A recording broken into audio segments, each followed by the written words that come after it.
Vamos a comenzar. Bienvenidos los asistentes y los que se vayan incorporando a través de la transmisión en vivo en Facebook y además aquí en la plataforma de Google Meet. Les platico, para los que no conocen, el proyecto de Genios Nocturnos. Es un proyecto que ya llevamos más de un año realizando en la Universidad Montreal.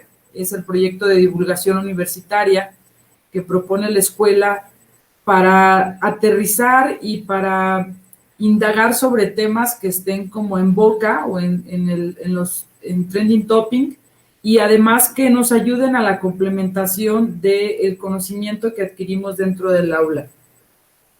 Para esta ocasión hemos invitado al maestro César Mendoza.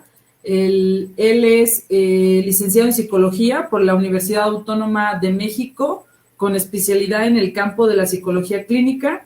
Ha realizado diversas investigaciones y diseñado programas de intervención desde un enfoque cognitivo-conductual en los siguientes temas: la conducta adictiva como parte de un patrón de comportamiento autodestructivo, la reducción de conductas problema y conductas negativistas desafiantes en niños y adolescentes, la ausencia de la figura paterna y su relación con las conductas de carácter violento en los jóvenes, y así como las referentes a conductas suicidas en jóvenes y depresión de adultos mayores.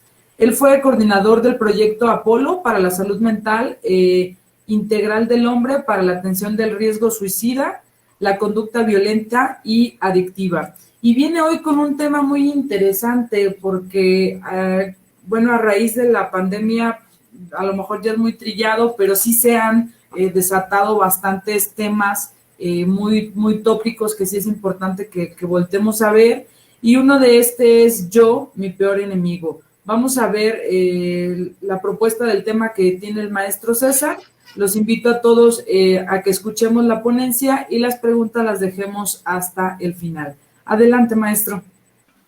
Hola, muy buenas noches, Lupita. Muy buenas noches a todos los que nos acompañan en la transmisión a través de Meet y también a los que nos siguen a través de la página en Facebook de Universidad Montreal.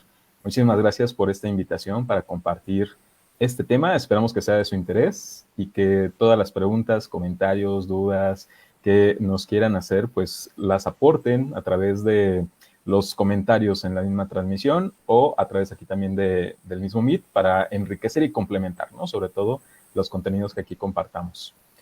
Bien, pues ya como ustedes se imaginarán por el título, que es el de esta ponencia, Yo, mi peor enemigo, pues vamos a estar explorando un poco el tema acerca de cómo es que nosotros mismos nos podemos llegar a causar nuestro propio autosabotaje, ¿no? Ante algunas situaciones en la vida y que al mismo tiempo nos vamos encontrando como en una especie de lucha o de conflicto interno por tratar de sobrellevar y por afrontar toda esta serie de circunstancias que se nos pueden presentar en nuestra experiencia de vida y que a veces pueden resultar bastante difíciles, bastante complicadas, insoportables incluso algunas de ellas. Y vamos a tratar de entender cuáles son algunos de los factores que pueden estar implícitos en ellas, pero además también, y algo muy importante y fundamental, es que vamos a tratar de explorar algunas de las estrategias o de las maneras en cómo también podemos hacerle frente, tanto a un nivel personal como a un nivel también colectivo en cuanto a nuestras interacciones sociales. Vamos a iniciar con esta presentación con una pequeña fábula, una leyenda que me gustaría compartirles para que podamos ir entendiendo qué es lo que sucede en nuestro interior, a un nivel de nuestros pensamientos, a un nivel interno también desde el ámbito emocional. Esta es una leyenda cherokee que se llama Dos lobos en mi interior. Está muy cortita, es muy breve, se las voy a leer. Un antiguo indio cherokee dijo a su nieto: Hijo mío, dentro de cada uno de nosotros hay una batalla entre dos lobos. Uno de esos lobos es malvado. Es la ira, la envidia, el resentimiento, la inferioridad, las mentiras, el ego. El otro lobo es benévolo. Es la dicha, la paz, el amor, la esperanza, la humildad, la bondad, la empatía, la verdad.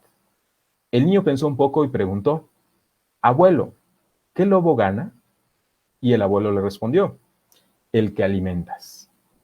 A través de esta fábula podemos identificar cómo en nuestro interior aparentemente se encuentra esta lucha interna, tanto por un lado como el bando del lobo bueno, ¿no? Que son todas las habilidades y potencialidades que contamos y que pues son favorables para nuestra vida, ¿no? Que nos proveen de mucho bienestar. Y por el otro lado, pues también está este otro lado que parece un poco más dañino y que también a través de su influencia pues nos provoca en la mayoría de las veces, pues algunas respuestas o algunas reacciones a un nivel emocional y conductual, pues que no nos favorecen demasiado.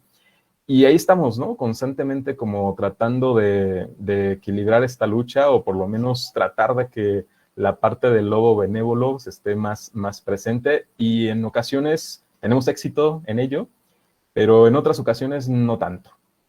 Es decir, prevalecen la mayor parte del tiempo, la mayor parte del día, continuamente, de manera muy frecuente, este tipo de pensamientos, de ideas, de estados emocionales o de conductas que a veces nos conducen hacia estados emocionales y estados de vida, pues que no son tan buenos para nosotros, ¿no? A un nivel psicológico.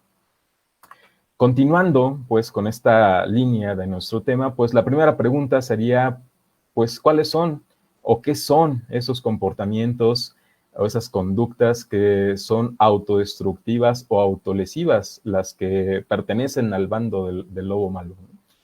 Bueno, pues para empezar, sí necesitamos entender a qué es a lo que nos estamos refiriendo con este comportamiento autodestructivo o este patrón de comportamiento autodestructivo. Nos referimos a un conjunto de recursos psíquicos, de actitudes, de hábitos comportamentales que dañan el propio cuerpo mediante, básicamente, 3 acciones: las autolesiones, los estilos de vida autodestructivos y o el suicidio, que limitan nuestro desarrollo pleno a un nivel psíquico, físico, emocional y social. Es decir, en todos estos ámbitos, pues tienen una afectación.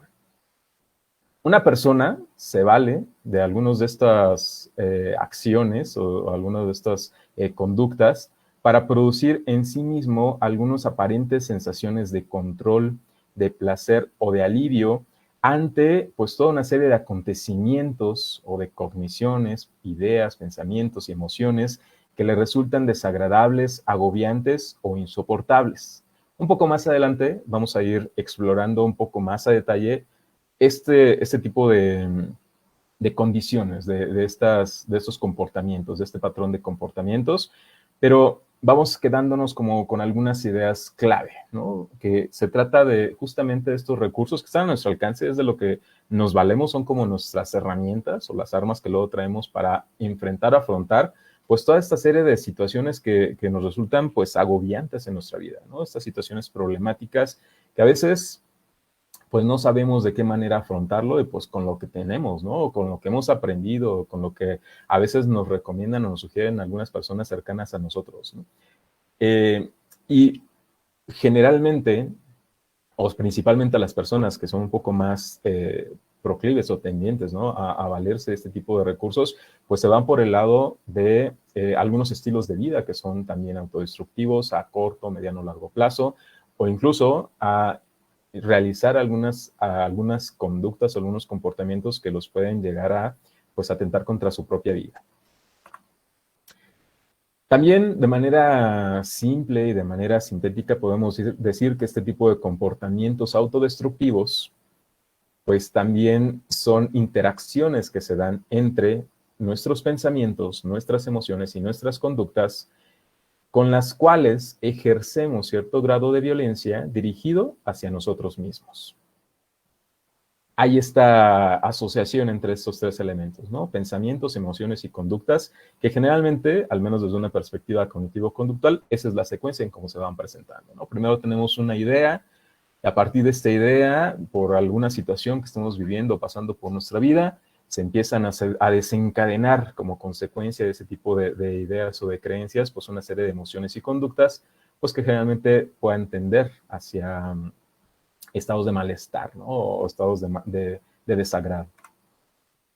¿Cómo se manifiestan estos comportamientos autodestructivos en nuestras conductas y en nuestras emociones? Pues bueno, ya teníamos un avance, ¿no? Un pequeño adelanto, pero ahora lo vamos a explorar de una manera un poco más profunda. Estos comportamientos autodestructivos se pueden manifestar a través de la conducta del suicidio. El suicidio es la conducta autodestructiva más grande. Es el grado máximo de agresividad, de violencia, con el que una persona puede actuar contra sí misma y que esto inevitablemente pues, nos va a conducir a la muerte o va a conducir a la persona a su propia muerte. El tema del suicidio es bastante pues relevante, al menos en la actualidad, desafortunadamente, y esto es porque al menos de manera local aquí en nuestro estado ha incrementado bastante la incidencia del suicidio. Tenemos que del año 2018 al año 2019 hubo un incremento del 40%.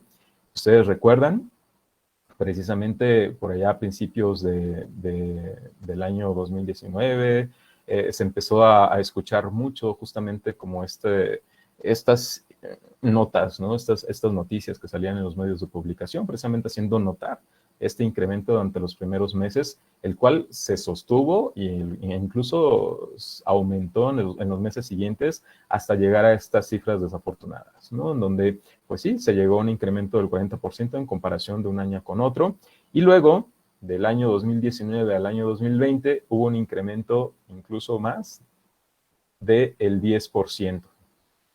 Cuando hablamos a nivel local, también esto es un reflejo de lo que sucede a nivel nacional y de lo que sucede a nivel internacional.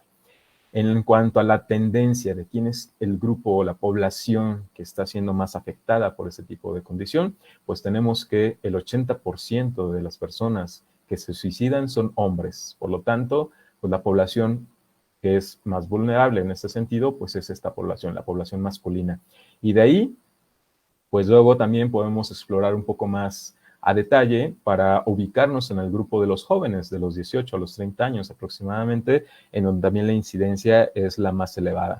A partir de aquí, pues bueno, ya tenemos al menos dos elementos que nos permiten pues identificar, ¿no? Estos programas de intervención a un nivel primario para la prevención en temas del suicidio, pues tendrían que estar focalizados principalmente en atender a las poblaciones más vulnerables, en este caso pues son los jóvenes y la población masculina. Precisamente a partir de este estudio que vengo haciendo desde años atrás, es que se deriva uno de los proyectos en los cuales estoy trabajando y que coordino, que es el proyecto Apolo para la salud mental e integral del hombre, en donde realizamos precisamente actividades o acciones en base a tres problemáticas: el riesgo suicida, la conducta adictiva y la conducta violenta, que son las principales dificultades que se presentan en la población masculina en la actualidad y que tienen una clara influencia y afectación también en el resto de la población, no solamente hacia sí mismo, como puede ser el tema del suicidio, sino también hacia los demás. Justamente también el índice de violencia que se ejerce hacia otros hombres, pues es bastante elevado. Si vemos estadísticas de homicidio, por ejemplo, pues tenemos que el 90% de quienes son víctimas de esta condición, pues son hombres. Y por otro lado, también la violencia que se ejerce hacia las mujeres, en donde también, basándonos en algunas estadísticas, pues tenemos que el 85% de los agresores dentro del hogar o en la familia, pues también son hombres. Por lo tanto, esta cuestión de la violencia que se ejerce tanto hacia los demás como hacia sí mismos, pues es bastante importante y pues de ahí la necesidad de que sea realmente atendida. Cuando hablamos del suicidio, siempre es bastante importante y relevante el que podamos compartir cuáles son algunas de las formas como podemos atender esta condición. Sobre todo en la atención profesional, ¿no? A veces tenemos mucho miedo justamente o incluso el poder tratar este tema ya a un nivel personal cuando alguien se acerca, algún familiar, algún amigo que nos empieza a platicar a lo mejor de algunas dificultades, de algunas problemáticas, no sabe qué hacer y trata de acercarse pues a lo mejor para pedir algún tipo de orientación, algún tipo de consejo, y a veces nuestra respuesta inmediata es: no, cállate, no estés hablando de esas cosas, no estés hablando de cosas depresivas, no estés hablando de cosas tristes, piensa diferente, ¿no? Estamos a lo mejor con la buena intención, ¿no? Tratando de ayudarle a través de nuestras palabras, ¿no? Para tratar de de que cambie o que modifique sus ideas o su pensamiento en ese momento, o su sentir, ¿no? Incluso. Pero es evidentemente que esto, más allá que ayudar, aún y con nuestras buenas intenciones, pues el mensaje que le estamos transmitiendo a nuestro amigo, a nuestro familiar, es de fondo, ¿no? Y lo que interpreta la otra persona es el no me interesa escucharte, no quiero escucharte, pues porque no me interesa o porque no sé cómo hacerlo, ¿no? O sea, me causa tanto miedo y tanto temor este tema del suicidio, tan solo de hablarlo o tan solo de pensar en él, que mejor prefiero evitarlo y prefiero que no me hables de él, ¿no? Y como no quiero que me hables de él, pues no te quiero escuchar, ¿no? Entonces, cuando esto se repite continuamente, cuando nos acercamos, una persona que está pasando por esta situación se acerca con un amigo, se acerca con un familiar y constantemente recibe ese tipo de mensajes o ese tipo de palabras, más o menos con ese tipo de ideas, ¿no? Sobre, pues piensa diferente, piensa en las cosas buenas que tienes, piensa en tu familia, piensa en las personas que dependen de ti. Siempre constantemente es este mensaje como tratar de hacer a un lado, ¿no? Tratar de evitar ese tipo de ideas o pensamientos, así como de manera simple, pero pues de fondo pues es algo bastante complicado, bastante complejo. Claramente, pues bueno, si no tenemos a nuestro alcance la manera de ayudar o creemos que no lo podemos hacer de manera inmediata, porque pues, a lo mejor no nos sentimos con el conocimiento o no nos sentimos capaces de poderlo hacer, algo que sí está a nuestro alcance es el poder acompañar a la persona, el poder acompañar a nuestro amigo, el poder acompañar a nuestro familiar con algún servicio profesional a nivel psicológico o a nivel médico o a nivel de alguna atención de emergencias. Yo creo que en la primera instancia el número telefónico que está a nuestro alcance para podernos comunicar es el 911, que es un servicio de emergencias en donde no solamente atienden cuestiones de tránsito, accidentes automovilísticos o de cualquier otro tipo, sino también emergencias de tipo psicológico, como puede ser precisamente el riesgo suicida. Entonces, si creemos que no podemos, no sabemos qué decir o lo que podamos decir no sea suficiente para ayudar a la persona e identificamos por algunas características que nos plantea o nos comparte que pues a lo mejor se encuentra en una crisis bastante alta o severa, pues lo más inmediato es llamar al 911, pedir orientación, asesoría, incluso hacer la llamada por la persona, ¿no? Y estar acompañándola durante ese proceso, durante la llamada, en ese momento, para tratar de calmarla, ¿no? En la manera más inmediata. Digamos que ya en otro momento también se pueden buscar otras formas de ayuda a través también de algunas otras líneas telefónicas que puedan estar a nuestro alcance. Por ejemplo, tenemos el apoyo psicológico de la línea de la Universidad Autónoma Metropolitana, que es el 5804-6444. Tenemos los centros de integración juvenil, que también atienden incluso por WhatsApp en el 5545-551212. El proyecto que yo coordino, que es el proyecto Apolo, ahí nos pueden mandar un mensaje también en el 4431-920067. Y también a través del Colegio de Psicólogos de Michoacán, que es al que estoy afiliado, tenemos un servicio de atención telefónica gratuita en el 4432-437865. Hay que señalar, ¿no? A ver, de manera independiente el 911, todos esos otros servicios telefónicos son más como de contención emocional por situaciones de ansiedad, de miedo, de angustia o de alguna crisis en particular que se esté pasando también por esa condición de pandemia. No son teléfonos de emergencia, una situación de emergencia directamente al 911. Pero bueno, es importante mencionarlo justamente porque estamos hablando de este tipo de conductas o de comportamientos en donde se manifiestan ciertos grados de violencia que se dirigen, en este caso particularmente hacia uno mismo, ¿no? Hacia la propia persona. Además de esto, sin llegar, digamos, a una condición de una ideación suicida, a una condición de riesgo suicida, también lo que se pueden presentar son conductas de autolesiones físicas. Estas se pueden presentar a través de escoriaciones, a través de mordeduras, de perforaciones, de cortaduras, de quemaduras, de golpes, de ingerir algunos medicamentos que evidentemente van a tener una respuesta, una reacción a nivel físico en nuestro cuerpo y que se presentan de una manera sistemática, de una manera frecuente, continua y que pues a veces también lo que se observa es que los chicos o chicas que presentan autolesiones, pues tratan de ocultarlas, ¿no? Es bastante complicado, difícil de a veces reconocerlas porque suelen utilizar a veces, pues, camisas o playeras de manga larga, o porque casi no utilizan shorts, ¿no? Utilizan pantalones largos o shorts largos. Y a veces sí nos llegamos a dar cuenta, ¿no? De algunas de estas conductas cuando ellos mismos nos las muestran, ¿no? Ya porque seamos amigos o porque a lo mejor somos sus maestros o porque somos algún familiar, alguien con quien pues tenemos a lo mejor cierta confianza. O a veces por accidente, ¿no? Nos damos cuenta de que presentan algunos rasguños, algunos arañazos, algunas quemaduras, ¿no? Por cigarrillos o por parte de algunos cerillos también. Y ya desde ahí se empiezan a manifestar justamente algunos de este tipo de comportamientos autodestructivos, que estos son más como de manera indirecta. El suicidio es un tipo de comportamiento autodestructivo directo porque nos conduce pues a la muerte, ¿no? A morir. Sin embargo, las autolesiones corresponden a otro grupo de comportamientos autodestructivos que son más bien indirectos porque pues no es que así de manera inmediata lo que busquemos es la muerte, ¿no? Pero sí estamos buscando alguna sensación a nivel emocional que se manifiesta a través de este lenguaje somático en nuestro cuerpo para producirnos alivio o una sensación de bienestar inmediato ante alguna situación que estamos viviendo, que estamos experimentando problemática o compleja, ¿no?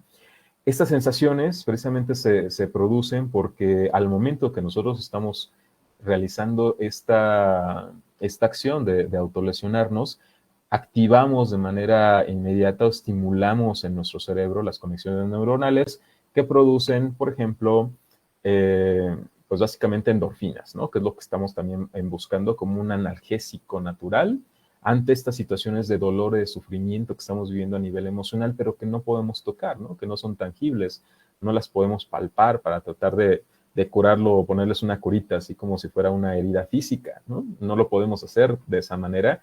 Y entonces, una manera en cómo esto se proyecta pues, es a través de este lenguaje somático, ¿no? A través de las autolesiones, porque al producirnos de manera natural esta segregación de endorfinas, pues evidentemente que nos proveen de una sensación gratificante, una sensación de bienestar, de alivio, y además también, pues una sensación de relajación, una sensación de sentirnos más en control, ¿no? Y de que nos sentimos como más tranquilos. Además de esto, también como parte del grupo de comportamientos autodestructivos indirectos, tenemos algunos estilos de vida.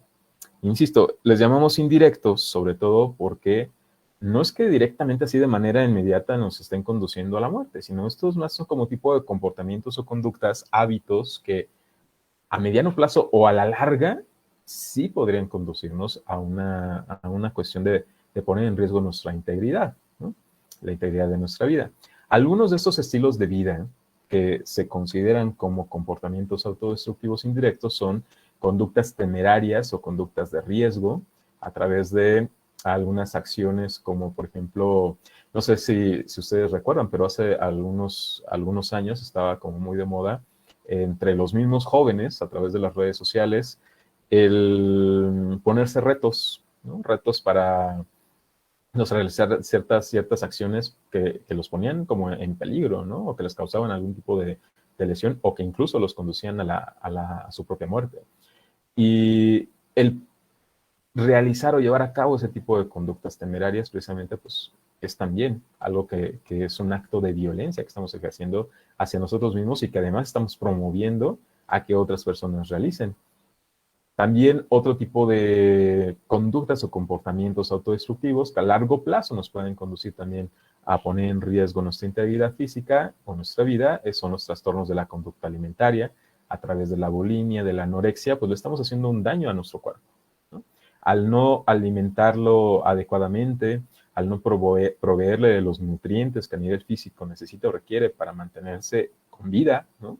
Para mantenerse activo, pues es una manera de estarnos causando una autolesión a nosotros mismos. Es una manera de estar causándonos un acto de violencia o de agresividad hacia nosotros mismos.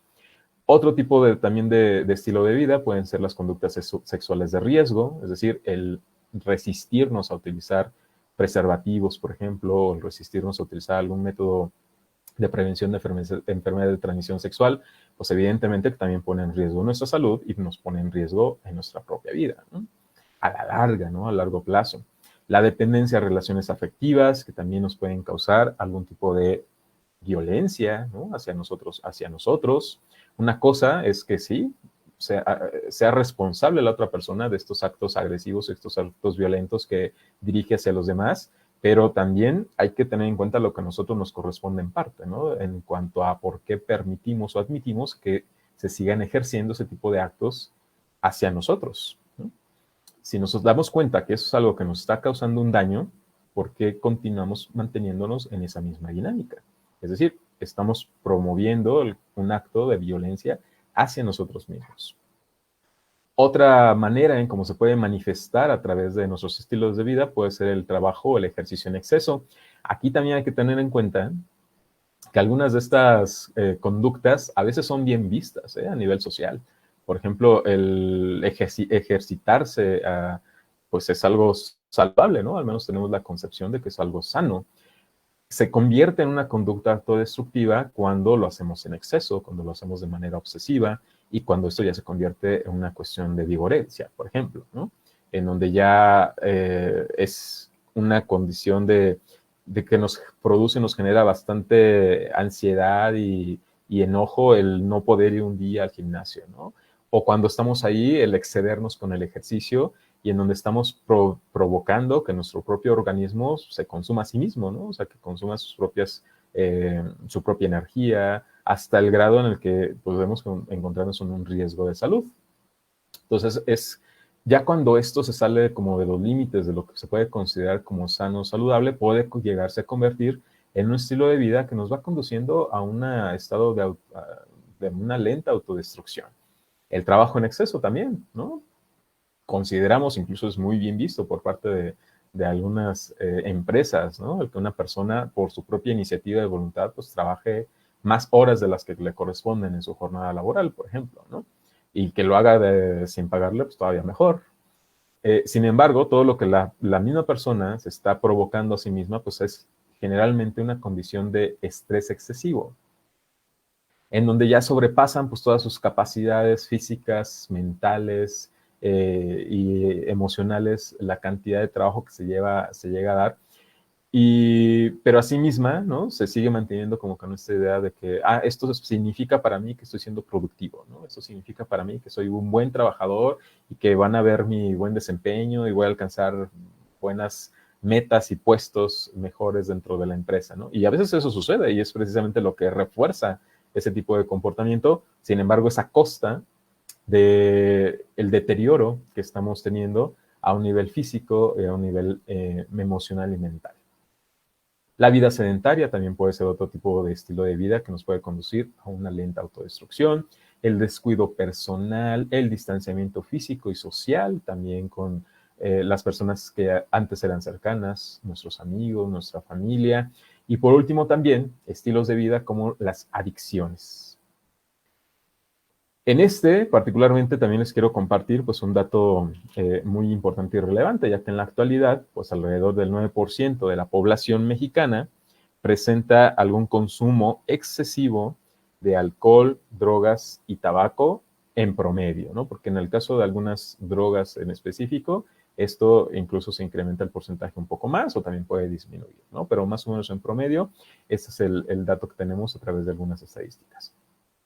Por lo tanto, justamente las conductas adictivas también las incluimos dentro de este grupo de los comportamientos autodestructivos porque es una manera de causarnos daño, es una manera violenta de agredir nuestro propio cuerpo, de agredir nuestra integridad y nuestro bienestar a un nivel psicológico y mental. No son pocas, si ustedes se dan cuenta, pues son bastantes, ¿no? Las formas en cómo se pueden manifestar ese tipo de comportamientos autodestructivos, tanto de manera indirecta como de forma directa. Pero además, por si esto fuera poco, pues lo acompañan pues toda una serie de emociones que pues son bastante difíciles, bastante complicadas. Unas de ellas, pues bueno, llegué a identificarlas o a reconocerlas de manera más concreta a través de un ejercicio de investigación, de un análisis de redes semánticas naturales, en donde haciendo un sondeo con jóvenes precisamente, y para tratar de identificar cuáles emociones vinculaban con ese tipo de comportamientos autolesivos, pues llegamos a la conclusión de que las principales que se manifiestan son las 6 que tenemos en la primera línea, lo que es la tristeza, el dolor, la soledad, la desesperación, el desamor y el miedo. Y a partir de ahí identificamos otras que también se pueden ir derivando de estas, como pueden ser el estrés, la ansiedad, el odio, la impotencia, la depresión, el abandono, la venganza, el sufrimiento, la culpa, los abusos físicos, la vergüenza, el rencor. Igual, ¿no? Puede haber ahí un largo etcétera, pero pues son bastantes, ¿no? Y el hecho de que nos encontremos en algún momento de nuestra vida pasando por una situación en la que están acompañados, ¿no? Así como en grupo estos estados emocionales, pero además con estas conductas, pues bueno, es algo bastante difícil de soportar, ¿no? Es algo bastante complicado, de ahí que recurramos justamente a algunos de los recursos que estén a nuestro alcance para tratar de hacerles frente, como pueden ser las adicciones, ¿no? Porque evidentemente que algunas de esas sustancias pues nos provocan una sensación de bienestar, ¿no? De éxtasis, de euforia, ¿no? Incluso, por ejemplo, el caso de la cocaína, de la nicotina, de las anfetaminas, que cuando buscamos un consumo de algunas de estas sustancias es porque tratamos de obtener justamente el efecto que nos proveen a un nivel de, de la segregación de sustancias neuroquímicas, ¿no? Como es la dopamina simplemente. Entonces, pues es bastante difícil, bastante complicado, pero pues necesitamos ir llegando, ir aterrizando a cómo podemos hacerle frente, ¿no? A estas emociones, a estas conductas autodestructivas. ¿De qué manera podemos nosotros irnos apropiando de algunas herramientas, de algunos recursos o de algunas armas a nivel psicológico, emocional, para poder tratar como de minimizar, ¿no? El impacto de estas sensaciones y de estos comportamientos? Bueno, para empezar, me gustaría como ir planteando el tipo de decisiones que es importante que vayamos tomando. Una de ellas es el autocuidado emocional, ¿no? A un nivel personal. ¿Qué implica este autocuidado? Bueno, implica el dejar de percibirnos como una víctima permanente de las circunstancias o de los problemas que estamos atravesando y tomar la decisión de ser un líder que se oponga a la violencia, empezando por la que se dirige hacia sí mismo. Porque en la medida, evidentemente, en que uno se opone a la violencia que dirige hacia la propia persona, pues evidentemente que va a ser más empático hacia la violencia que ejerce hacia los demás. A final de cuentas, en la parte en cómo podemos incidir de manera más directa, más inmediata, es sobre nuestra propia persona. No podemos nosotros tener control de lo que hacen los demás, pero sí podemos llegar a tener cierto control o podemos llegar a autogestionar nuestras propias emociones y nuestros propios estados, en este caso que nos conduzcan a oponernos, a evitar la violencia que ejercemos en primer lugar hacia nosotros mismos. ¿Y cómo lo podríamos lograr? Bueno, pues una propuesta es que sea a través de una reestructuración cognitiva que nos permita reaprender conductas de autocuidado y, en su caso, pedir ayuda para lograrlo. Algo bastante común, algo bastante frecuente, sobre todo en las poblaciones, ¿no? De las que hablamos, que es en quienes se llega a presentar de manera más frecuente ese tipo de problemáticas, es la resistencia a pedir ayuda, ¿no? A veces sentimos o tenemos como esta idea de que nos tenemos que aguantar todo lo que estamos pasando y nos justificamos de muchas maneras, ¿no? A veces decimos que porque es nuestra cruz o es algo que nos tenemos que, es una prueba, ¿no? Que tenemos que enfrentar, ¿no? Que tenemos que sobrepasar. Y siempre estamos así como que justificando el hecho de el por qué no hacemos algo más, ¿no? El por qué nos mantenemos constantemente o continuamente en ese estado. Hay que, sí, evidentemente, tratar de hacer algunos intentos por nuestra cuenta, ¿no? Es decir, bueno, a ver, ¿qué tipo de estrategias o de herramientas puedo tener a mi alcance? Las practico y ver si me resultan, ¿no? Si me resultan, pues seguirlas haciendo, seguirlas incluso incrementando, incorporando nuevas. Y en el caso de que no me funcionen, pues tener la conciencia, ¿no? O esta idea de que, bueno, esta no me funcionó, voy a buscar otra, ¿no? Para seguirlo intentando. Esta no me funcionó, voy a buscar otra. No me funcionó, ahora sí pido ayuda, ¿no? O sea, no estar constantemente tampoco en esta dinámica de que siempre lo tengo que resolver yo y yo tengo que valerme por mis propios medios para intentar arreglar algo, ¿no? En mi vida personal o a nivel psicológico, a nivel emocional. Hay que llegar a un punto, ¿no? En el que hay que decidir ya pedir ayuda porque es necesario, ¿no? Si no, pues vamos a estar simplemente ahí perdiendo nuestro tiempo, nuestra energía, nuestro esfuerzo y trabajo en tratar de estar resolviendo algo que pues simplemente ya descubrimos o nos dimos cuenta por ensayos anteriores que no lo pudimos resolver al menos por nuestros propios medios, ¿no? Con nuestros propios recursos. Esa tendría que ser una señal que podamos interpretar como que es el momento de pedir ayuda. El autocuidado, que estamos hablando de él precisamente, que se refiere como la principal herramienta que tenemos a nuestro alcance para poder hacer frente tanto a las situaciones que nos estén pasando en este momento conflictivas como las que nos podrían suceder en el futuro como una manera preventiva, pues hay que entender a qué nos referimos con él, ¿no? El autocuidado, bueno, en este caso se refiere a las prácticas cotidianas y a las decisiones sobre ellas que realiza una persona, también puede ser una familia o un grupo, para cuidar de sí mismo, para cuidar de su propia salud. Son destrezas, es decir, son habilidades, son capacidades, competencias que se aprenden a través de nuestra vida, que usamos continuamente y que además las empleamos por libre decisión, con el propósito de fortalecer o restablecer nuestra salud o prevenir alguna enfermedad futura. No solamente aquí estamos hablando de enfermedades a nivel físico, sino también enfermedades a nivel de los trastornos que se pueden presentar mentales. Para que haya autocuidado, se requiere cierto grado de desarrollo personal.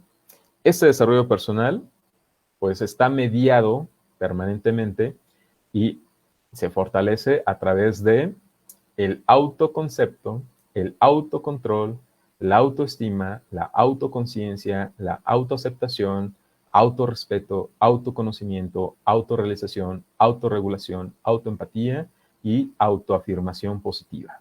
Todas las acciones que nosotros dirijamos hacia el desarrollo de cualquiera de estos principios o de estos conceptos, evidentemente que va a favorecer nuestro desarrollo personal y con lo cual estaríamos dando muestra de que estamos cuidándonos a nosotros mismos.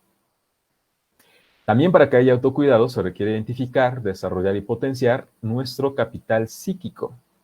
El capital psíquico, en términos conceptuales, se utiliza para hacer referencia al conjunto de factores y procesos que permiten al individuo generar herramientas, virtudes y fortalezas personales que le van a servir para aprender a protegerse y sobrevivir ante experiencias difíciles. Esto del capital psíquico, digo, tan solo por la palabra capital, que se nos refiere como a una cuestión económica, pues lo podemos comparar más o menos a cómo, por ejemplo, para nosotros poder disponer, ¿no?, de un recurso económico para el futuro, para poderlo invertir o para poderlo usar en algo que nosotros deseemos, en algún proyecto o en algo que nos guste, pues nos implica ahorrar, ¿no? Es decir, ir juntando cierto dinero, cierto ahorro, que después podamos utilizar para cuando lo podamos requerir, para algo que queramos comprar, algo que deseemos, o para alguna condición de emergencia, ¿no? Para que no nos agarre desprevenidos y que entonces no signifique un impacto más grande en nuestra economía, a diferencia de que si no estuviéramos preparados, ¿no? O no hubiéramos tenido ese ahorro. Esto del capital psíquico habría que entenderlo más o menos como en esos términos. Es decir, ¿cómo le hago para generar herramientas, para desarrollar o potenciar mis fortalezas, mis virtudes, mis capacidades personales que yo pueda utilizar en el futuro cuando se me llegue a presentar algún problema, alguna situación que sea muy impactante, muy fuerte, pero que como yo ya estoy preparado o que yo ya tengo desarrolladas ciertas habilidades, ciertas herramientas a un nivel psíquico, pues el impacto no va a ser tan grande, ¿no? Y entonces es más probable que igual, incluso a través de la resiliencia, que es una de estas fortalezas humanas, pues yo pueda recuperar mi estado emocional o estado psicológico de una manera pues más rápida, ¿no? No que no me vaya a impactar, pero el impacto pues puede irse viendo más disminuido.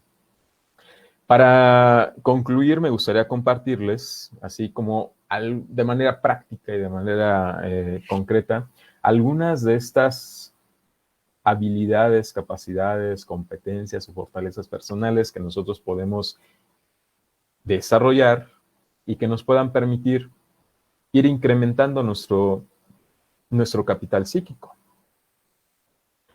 Este tipo de actividades pues, nos van a proveer en lo inmediato de sensaciones de alivio, de sensaciones de bienestar y de placer que van a ser mucho más duraderos en comparación con el realizar acciones autolesivas, ¿no? A nivel físico, o el de consumir alguna droga o el de realizar alguna otra actividad que pueda causarnos algún tipo de daño a nuestra persona, ¿no? A nuestra integridad.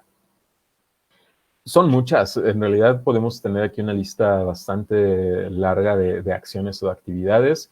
Yo elegí solamente 5, que me parece que es importante que podamos empezar, desde nosotros que podemos empezar a trabajar. La primera es cultivar el cuidado y el cariño mutuo desde la amistad o dentro de nuestras amistades. El promover y favorecer conductas, comportamientos y prácticas de cuidado con nuestra propia familia, con nuestros propios amigos. Esto va a favorecer el que nuestras redes de apoyo pues se fortalezcan y que en el futuro, si yo me encontrara pasando por una situación difícil o complicada, sepa que puedo encontrar este apoyo, este respaldo, este acompañamiento por parte de ellos. También otra actividad, otra acción que podemos emprender y que también puede proveernos de sensaciones de bienestar o de placer es el participar en proyectos creativos o de compromiso social. Ahorita en la actualidad, pues creo que hay bastante oportunidad de que podamos ayudar pues a casas hogar o asilos de ancianos o a los que se encuentran hospitalizados o a su familia, ¿no? Que se encuentra en la parte externa, a lo mejor esperando alguna noticia y llevarles algo para que puedan alimentarse, para que puedan comer. El participar en este tipo de actividades o de proyectos en el ámbito que nosotros deseemos, puede ser en el ámbito social, en el ecológico, pero el que participemos en algunos de estos proyectos, en el artístico, ¿no? También, en el deportivo también, son buenas oportunidades. El aprender sobre la resiliencia es una habilidad, una capacidad también bastante necesaria para lograr esto que les mencionaba, ¿no? El poder recuperar ante una situación difícil, complicada, algún problema que nos cause un impacto fuerte o grande a nivel emocional, podemos recuperar el estado previo en el que nos encontrábamos de una manera pues, más pronta. Otra actividad que podemos hacer es practicar la gratitud y el perdón. Generalmente, pues a veces no estamos tan habituados a hacerlo, o cuando lo hacemos es como de manera muy superficial o muy simple, ¿no? Y esto consiste, ¿no? Como en dedicarle algún tiempo a la reflexión, a la meditación y al darnos cuenta de qué sí tenemos, qué cosas sí son suficientes para nosotros, ¿no? Para cubrir nuestras necesidades básicas, pero además también para lo más importante, lo fundamental, ¿no? Que es el preservar nuestra vida, el preservar nuestra propia existencia. Dar gracias puede ser a algún ser o algún ente en el que ustedes crean, algo espiritual, algo divino, o simplemente dar gracias a la vida, o simplemente sentirse con gratitud hacia uno mismo, ¿no? Por proveernos de todo esto que necesitamos. Otra también habilidad y cualidad que podemos desarrollar, pues es el sentido del humor y el entusiasmo para ayudarnos a hacerle frente también a algunas adversidades o cuestiones que en el futuro pues, nos puedan estar causando algún tipo de molestia, algún tipo de malestar. Y que pues lo veamos como esa intención, ¿no? Como una manera como de ir paleando esa situación, no para evitarlo o para evadirlo, como se puede llegar a ser en algún momento, sino para proveernos de una sensación un mayor agrado, un mayor bienestar ante una situación que nos pueda generar una respuesta pues de malestar, ¿no? O desagradable. Y bueno, hasta aquí dejaría mi presentación para dar pie a algunas preguntas que nuestro auditorio quisiera hacer.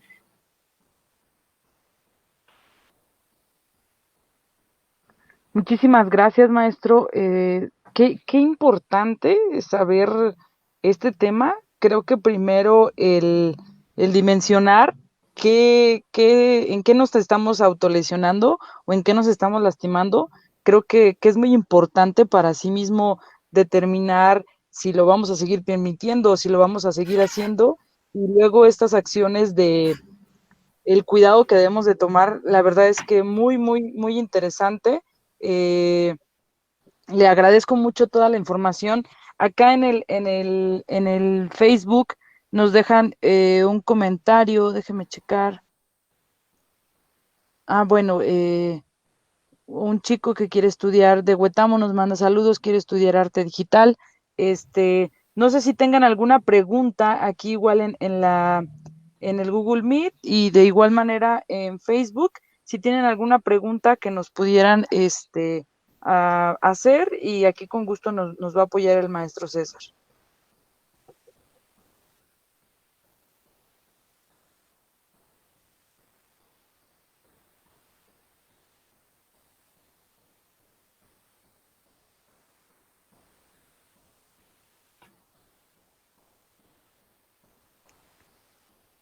Pues parece que quedó todo claro, maestro. Eso espero. Sí, la verdad es que me encantó mucho desde que Jesús me hizo el favor de hacerme llegar al tema. Sabía yo que iba a ser un buen tema. Cuando vi su currículum dije que todavía iba a ser mucho mejor tema por quien no lo iba a impartir. Y pues creo que es muy importante que este tipo de temas los normalicemos más, los acerquemos más a toda la gente para que sepan que no está mal quizá a lo mejor sufrir de ansiedad, no está mal quizá a lo mejor sentirse solos, a lo mejor lo que sí está mal es afrontarlo siempre en lo individual, ¿no? Entonces, de cierta manera, ojalá que, bueno, se va a quedar la grabación en Facebook, también quien esté viendo la grabación en Facebook y ocupe la liga, con gusto nos la pueden eh, pedir para que lo podamos enviarle la grabación, pero ojalá se pueda replicar a mucha gente y que sepan toda esta parte de cómo pueden ayudarse y que pues precisamente no están solos. Veo que aquí Mayra Fernanda, perdón, dice, yo quisiera saber si podría compartirnos algo de su bibliografía, por favor. Sí, claro, les puedo compartir algunos de los materiales, documentos de los que me he basado para realizar esta presentación, pero además pues también de lo mismo que he producido, ¿no? De algunas investigaciones respecto al tema del suicidio, respecto a las conductas autodestructivas, autolesivas, que creo que sí, es una explicación un poco más detallada y más extensa, justamente de los puntos que aquí abordo. Y creo que principalmente en lo que puede ayudar es en ir identificando el tipo de conductas constructivas, ¿no? Que nos pueden ayudar o que pueden favorecer a seguir fortaleciendo o potenciando nuestro capital psíquico, ¿no? Y de manera que esto nos pueda ayudar, nos pueda servir para seguir haciendo frente, no solamente a las cuestiones que nos estén pasando en este momento de nuestra vida, sino justo como lo mencionaba, ¿no? El podernos preparar para lo que en el futuro podría llegar a suceder. Exacto, creo que sí, eso es muy importante. La campaña esta que hace el Seguro Social de Prevenims, justamente refuerza esta parte de no llegar como a la enfermedad y prevenir, y creo que en salud mental también es importante que nos preparemos, que preveamos esa parte, y pues sí, con gusto, si le haces llegar el material al maestro Jesús, nosotros habilitamos una liga ahí en redes sociales para que puedan tener acceso a tu material, maestro. Nosotros con gusto se lo proporcionamos a nuestros alumnos y a toda la gente. Y veo que aquí también Sherlyn nos pregunta, cómo ayudar a los niños con estas conductas autolesivas, que además ya también se vuelven en virales y en retos. Entonces, ¿cómo ayudamos a los niños en esta parte? Con favorecer conductas de autocuidado y de higiene a nivel mental, ¿no? A nivel emocional. Justamente el que desde pequeños se les pueda proveer de algún tipo de formación a nivel psicopedagógica emocional, el cómo identificar sus propias emociones, lo que están sintiendo, el cómo poderlas expresar adecuadamente con las palabras, ¿no? que correspondan. Eso es, yo creo que algo importante, algo fundamental, ¿no? Por otro lado, digo, es como una manera preventiva, ¿no? El que ellos puedan expresar y manifestar y que en un futuro, cuando lleguen a presentar una situación es particular, pues tengan la posibilidad de poderlo decir, ¿no? O sea, que no se queden callados, que no se lo guarden, que no se lo quieran quedar para sí mismos, ¿no? Sino que sí lo compartan para saber y darnos cuenta que están pasando por alguna situación difícil o complicada. Y por otro lado, también algo fundamental y como se les puede ayudar a los niños y a los jóvenes y a las personas adultas es con una escucha activa, como lo mencionaba durante la ponencia, ¿no? A veces cuando estamos pasando por una situación así, con lo primero que nos encontramos es con personas que no quieren escucharnos, que no nos quieren oír, que no quieren saber de cosas tristes, ¿no? Por ejemplo, que no quieren saber de cosas depresivas, que no quieren saber de más problemas. Digo, de por sí, pues muy seguramente están pasando por algo difícil o complicado en sus propias vidas, como para que además estén escuchando, ¿no? O tengan la disposición de escuchar más cosas deprimentes, pues es algo difícil, debe ser algo bastante complejo, ¿no? Pero en la medida en que, justamente como lo decías, Lupita, nos vayamos familiarizando con esos temas, que no tengamos miedo de hablar de ellos, que podamos hablar de frente directamente de manera honesta y sincera, va a ser mucho más sencillo el poder escuchar con mayor facilidad a una persona que se acerque a nosotros. Y el poder también reconocer, si está en nuestras manos, el poder disponer de ese tiempo para escucharle, pues hacerlo. Y si no, pues también poderle canalizar o acompañar o ayudar a que busque ayuda, acompañamiento de una manera profesional. Esa es la manera en como yo creo que se les puede ayudar, además de brindarles pues este estado de comprensión, de paciencia y de mucho amor, ¿no? Creo que es lo que es también algo fundamental. ¿Cómo se les puede ayudar? Pues proveyéndoles de todo el amor que necesitan. Correcto, maestro. Muchísimas gracias. Creo que quedó muy completa la explicación. De igual manera, pues les reitero el apoyo para facilitarles el texto y las investigaciones que ha hecho por su cuenta el maestro César. Y pues agradecer también a Universidad Montreal por brindarnos las facilidades, la plataforma, por el compromiso siempre con distribuir distintos temas para todas las licenciaturas y no solamente para los alumnos, sino para el público en general. Les recuerdo para los que no están familiarizados también, el proyecto de Genios Nocturnos es un proyecto que se realiza todos los últimos miércoles del mes con distintos temas. Los invitamos a que estén pendientes de nuestras redes sociales para saber el tema de abril, que muy seguramente también vendrán muy interesantes. Y pues agradecerle, maestro César, agradecerle al profesor Jesús también las facilidades de contactarnos y una excelente ponencia. No, pues muchísimas gracias a ustedes también por el apoyo, por la confianza y por brindar estos espacios. Muchas gracias.